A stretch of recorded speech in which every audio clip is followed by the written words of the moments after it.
When I moved into the quiet cul-de-sac in Maple Glen Estates, I thought I had finally found a peaceful retreat. I'd spent 2 decades as a licensed electrician, specializing in both residential and commercial lighting. Designing outdoor lighting systems had become second nature to me, both art and science.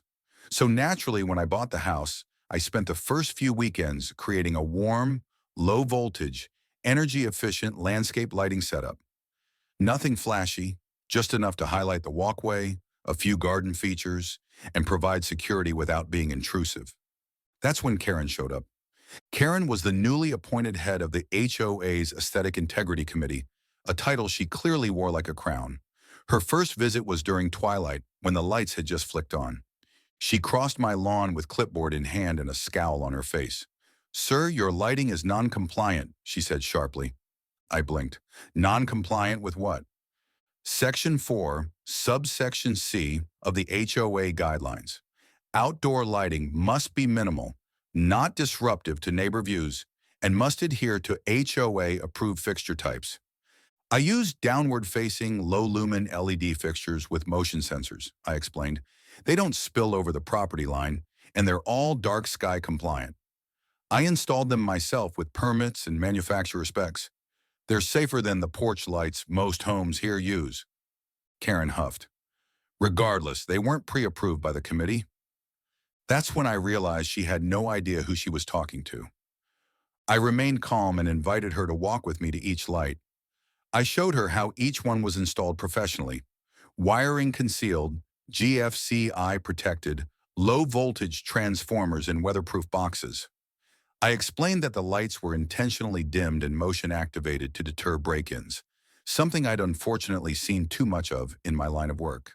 But Karen didn't budge. "The HOA board will fine you $100 a day until they're removed," she said smugly, turning on her heel. She clearly underestimated my resolve. I went inside and pulled up the HOA bylaws. I reviewed them like an electrical code manual. While the HOA could request that certain lights be approved, nowhere did it say I needed permission for code-compliant lighting designed for safety, especially not if it followed energy guidelines and didn't violate nuisance laws.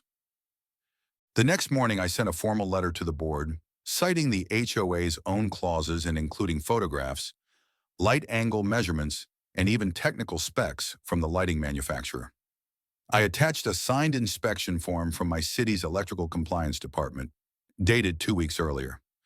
I also mentioned politely that I hold a Class B electrical contractor license and have served as a consultant for the county's lighting ordinance advisory panel. The response was fast and sheepish. The board formally apologized and retracted the fines, acknowledging that my system not only followed the rules, but could serve as a model for energy-efficient, compliant lighting in the neighborhood. Karen didn't take it well. For weeks, she'd glare whenever she passed by, but she stopped short of knocking again. Ironically, 2 months later, I was asked by 3 neighbors to help them install similar systems, like the one you have. One even mentioned that Karen herself had quietly toned down her floodlights after someone left a copy of the city's light pollution guide on her porch. Now every time my pathway glows softly at dusk, I smile.